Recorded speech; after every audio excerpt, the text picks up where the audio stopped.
On voyait que les Américains devaient marcher sur leur fierté et leurs principes. Une liberté de penser. Mais il le fait d'une façon particulièrement grossière et maladroite. Une force internationale. Et même, on va plus loin. Luc La Liberté. Alors, Luc, Trump est en train de former son cabinet. Je te pose une question d'éthique et de morale. J'aime ça parler de ça avec toi. Est-ce que ça a de l'allure que le patron d'un des plus gros médias sociaux au monde ait un poste dans le cabinet du président des États-Unis en fonction? Souviens-toi, PKP. OK? Carl Collado, quand il était boss du chef du Parti québécois puis qu'il voulait devenir premier ministre du Québec, on lui a dit, écoute, tu peux pas en même temps être un magnat de la presse. Il va falloir qu'il y ait un bras de distance. Il va falloir que tu prennes tes distances envers ton entreprise. Est-ce qu'il va avoir ça avec X ou il va encore avoir les deux mains dans la casserole? Dans le plat de bonbons. Donc, deux choses très importantes quand on ouvre avec des questions d'éthique ou encore avec des questions de conflit d'intérêts. La première chose, tu viens de le souligner, c'est le réseau social le plus important. On a dit il y a des hauts, il y a des bas. Aux États-Unis ou au Canada, il y a une campagne. Les gens se sont littéralement désabonnés pour passer vers d'autres réseaux. Un nouveau, entre autres, qui est Blue Sky. Mais dans l'ensemble, si on regarde au plan international, c'est la grande plateforme. Donc, on a littéralement un influenceur qui, au nom de la liberté d'expression, est lui-même intervenu dans le processus. Donc, il y a ça. Le gars a fait campagne en utilisant son réseau pour celui qui est actuellement le président. Et là, ils sont assis ensemble. Et maintenant, il a une fonction officielle. On l'a appelé, il n'aimait pas ça, M. Musk, on l'a appelé la First Lady. Donc, on a dit, on voit pas souvent Mélania, on voit plus souvent Elon. Il paraît que ça le choque beaucoup, M. Musk. Donc, mais ils sont ensemble tous les deux. Et là, il a une fonction. Il a été nommé en compagnie d'un autre richissime américain, Vivek Ramaswamy. Les deux ont été nommés. Donc, ce sont des secrétaires maintenant ou sous-secrétaires, si tu veux. Mais ils sont nommés à l'efficacité gouvernementale. Donc, il y a déjà ça. Est-ce qu'il peut être un influenceur aussi important que ça? L'autre chose, c'est que ça ne se limite pas qu'à Twitter ou X, Elon Musk. C'est l'ensemble de ces compagnies. C'est Tesla et le reste. Tesla, déjà, le titre a monté en flèche là, après la victoire de Donald Trump. Donc, les quelques millions que M. Musk a investis dans la campagne, il les retrouve en valeur pour le titre de Tesla. Et il y a Starlink et il y a plein de choses. Et il y a surtout des contrats gouvernementaux généreux accordés à une ou des compagnies d'Elon Musk qui maintenant est en charge de l'efficacité gouvernementale. Tu référais tout à l'heure, et c'est un très bon exemple. Quand on a un poids lourd comme PKP qui intervient en politique et qui contrôle autant de plateformes, je pense que c'était tout à fait légitime. Et M. Pellado devait s'y attendre. Vous allez avoir des questions là-dessus. Là. Vous pouvez diriger la province et qui sait peut-être le pays. Ça me semblait assez légitime qu'on ait préparé une réponse à ça, en tout cas, puis la question, on la voyait venir. Moi, je vois rien, en tout cas, à la raison. C'est une nouvelle fonction, mais même si c'est un nouveau titre, ça n'existait pas, ça, avant. Secrétaire à l'efficacité gouvernementale. J'invite les gens à aller voir en ligne. Tout le monde a accès à ça. Il y a un code d'éthique qui est attendu de tous les secrétaires aux États-Unis, ou les ministres, si on veut. Les deux seuls qui échappent à ça, c'est le président et le vice-président. Donc, à partir de maintenant, Donald Trump et J.D. Vance, eux, n'ont pas à se distancier s'ils ont des intérêts financiers. M. Trump, d'ailleurs, l'a pas fait pendant son premier mandat, mais ils ont le droit. Après ça, tout ce qui leur est imposé, finalement, c'est si l'autre partie vous le reproche ou si dans l'opinion publique ça vous nuit, ben, faut être prêt à l'assumer. Grosso modo, ce sont les règles du jeu pour le président et le vice-président.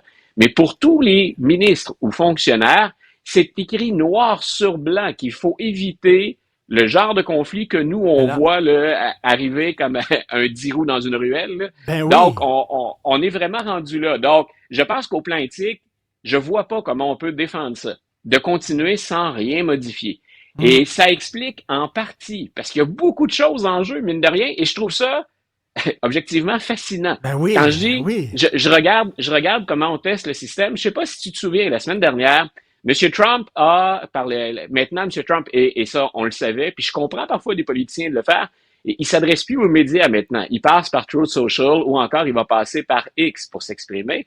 Mais carrément, ce qu'il a demandé à la nouvelle majorité républicaine, c'est de passer par-dessus une étape qu'on fait toujours habituellement, qui est vous devez étudier mes nominations et vous prononcer sur les nominations. M. Trump a dit, faisons ça vite. Puis, écoute, s'il y a une chose qu'on peut pas lui reprocher cette fois-là, c'est de pas annoncer ses couleurs à l'avance. Ça défile. Là, aujourd'hui, j'arrêtais pas de recevoir des alertes sur mon téléphone. Il vient de nommer telle personne. On a confirmé que ce serait bien lui. Il y avait la machine à rumeurs et les nominations officielles. Mais donc, ce qu'on dit, c'est au Sénat, c'est, je veux même pas passer par cette étape-là. Moi, je pense qu'avec une majorité républicaine, il va avoir ça de toute façon. On va appuyer ses candidats. À quoi est-ce qu'on échappe si on ne se présente pas au Sénat? C'est aux questions embarrassantes sur Elon Musk, sur Matt Gaetz, sur un certain nombre d'individus. Il y a toutes sortes de choix. Il y en a pour tout le monde dans les nominations jusqu'à maintenant. Mais il y a des cas problématiques très sérieusement. Tu as parlé de gens qui se désabonnent de X. C'est pas seulement des individus. Là, The Guardian, un quotidien britannique extrêmement influent que j'aime beaucoup, que je lis régulièrement, plutôt à gauche, The Guardian, et qui ont dit on ne mettra plus nos textes sur X, c'est terminé. J'imagine qu'il va en avoir d'autres qui vont suivre. Ben écoute, il y a vraiment tout un bras de fer. Tu vois, moi je suis allé par curiosité, je me disais, il y a la nouvelle plateforme, là, ce qui est la saveur du jour, on verra si ça tient le coup ou pas, si ça fonctionne ou pas, c'est Blue Sky. Mais c'est vendu, en fait, c'est dans les anciens gestionnaires de Twitter qui ont comme, appelons ça comme ça, c'est personnel, mais c'est comme une revanche qu'on prend sur X. Mais on veut proposer justement quelque chose où on échappe au contrôle des géants, au Mark Zuckerberg, au Google ou encore au Elon Musk de ce monde. Moi, j'ai hâte de voir ce qu'on va nous offrir de plus. Mais j'ai comme l'impression au moment où on se parle que le seul coup qu'on donne vraiment, c'est on n'est pas X, donc venez nous voir. Mais ça veut dire qu'il y a des gens qui sont orphelins de X, ou encore il y a des gens qui n'attendaient que ça pour se déplacer. Mais ça, c'est intéressant aussi dans le domaine politique. C'est qu'on est rendu maintenant, au plan politique, à jaser aussi de cet affrontement entre géants. Et je reviens à ton introduction ou à ta première question. Un de ces géants, la personne la plus riche en 2024 dans le monde, est littéralement assise maintenant sur un siège de secrétaire aux côtés du président des États-Unis. Écoute, cette semaine, je mange avec ma blonde et mon fils de 16 ans. Et là, mon fils dit, papa, t'as vu ça? Trump, il a nommé un anchor, un lecteur de nouvelles de Fox News comme ministre de la Défense. Là, j'ai dit, tu prends-tu de la drogue, toi, là? Je t'avais dit là, que c'est dangereux. Tu lis n'importe où, tu as vu ça sur TikTok et je te le dis, puis là, il me montre ça. Là, j'étais arnouche. Un gars de Fox News, Christy, qui est rendu ministre de la Défense. Parle-moi de ça. Complétons le tableau un petit peu. C'est que M. Hegseth qui se retrouve, écoute, on n'a pas besoin, je pense, d'expliquer à personne à quel point c'est complexe sur la scène internationale maintenant. Puis on sait qu'en politique étrangère, M. Trump s'est exprimé haut et fort sur ce qu'il entendait faire. Puis il y a même, on pourra reparler éventuellement de qui il a nommé au secrétariat d'État, par exemple, ou à la sécurité nationale. Il y a des surprises là, que je trouve très intéressantes. Mais revenons donc à M. Hegseth. C'est un militaire de formation. C'est quelqu'un qui a un grade d'officier et c'est quelqu'un qui s'est démarqué sur le terrain. Mais là, on parle pas de ça. Je remets pas en question sa valeur d'officier ou de soldat ou sa bravoure. Quand on arrive à un poste aussi important, appelons ça des ministères, là, c'est un des gros ministères aux États-Unis, encore plus au moment où on se parle en 2024. On a quelqu'un qui n'a aucune idée de comment ça se passe à ce niveau-là. Donc, au-delà de son mérite personnel, soulignons-le, puis j'ai un respect pour les militaires qui est profond. Donc, mais au-delà de ça, sa grande qualité au moment où on se parle, c'est d'être 100% pur Trump. Ça veut dire que le président des États-Unis, qui est déjà le commander-in-chief, n'est pas allé chercher quelqu'un en fonction de ses compétences, mais de sa loyauté. Pour être honnête, ça arrive dans plusieurs cabinets. Il n'y a pas de cabinet où on est là uniquement pour sa valeur ou son mérite. Il y a souvent des retours d'ascenseur. Hein, et ça vaut pour les démocrates comme les républicains. Mais là, je trouve qu'on joue avec le feu quand on procède à une nomination comme celle-là pour quelqu'un qui n'a aucune idée des canaux de communication à l'interne, des négociations sur la scène internationale, des rapports qu'on a avec le reste des membres du cabinet de Donald Trump, et encore plus, quand vient le temps de négocier avec, on se parle entre généraux à l'échelle de la planète. Là. Il va dire quoi aux généraux chinois quand on va se parler? Donc, on se rappellera que le général Milley, que M. Trump aimait pas ou qui avait fini par détester, s'était déjà entretenu avec les généraux chinois en disant, ça, c'est ce que disent nos deux chefs d'État ou nos deux patrons, mais on gère ça comment? Parce qu'on se prépare aussi entre militaires. Il y a un certain nombre de règles ou d'ententes, et c'est bien que ce soit comme ça. Il est capable, le nouveau secrétaire à la Défense, de jouer ce jeu-là comment? Donc, on donne la chance au coureur dans le sens où on dit, écoute, on a peut-être affaire à un génie de l'organisation militaire, mais pour le moment, dans son processus, je ne vois rien. Donc, c'est un de ceux que je vais avoir à l'œil, tout comme j'ai eu à l'œil les autres secrétaires à la Défense. Monsieur Austin, par exemple, celui qui a servi sur Joe Biden, il était disparu de la circulation à un moment donné pour un cancer de la prostate. Et moi, je disais, ça n'a aucun sens qu'il voulait se faire opérer, mais que ça ne se sache pas.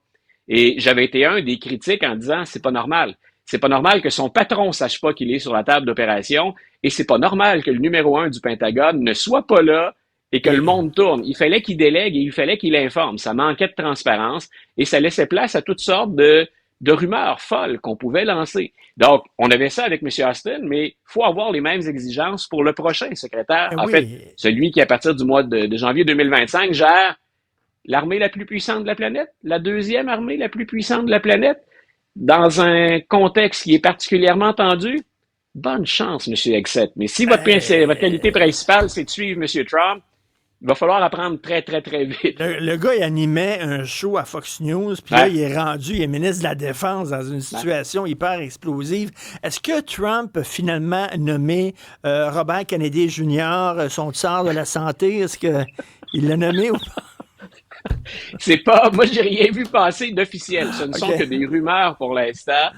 On verra. Moi, je pense qu'il a tenté, en tout cas, M. Kennedy Jr., de monnayer sa présence. Il faut rappeler que c'était le candidat indépendant. C'était le 3e cheval dans la course. Puis à un moment donné, il abandonne, puis on s'y attendait. Il va se ranger du côté de Donald Trump. Mais pour l'avoir littéralement embrassé publiquement, habituellement, on négocie quelque chose. Avec M. Trump, ça vaut ce que ça vaut. Là. Entre la promesse puis la récompense, parfois, il y a tout un monde, il y a tout un univers de possibles.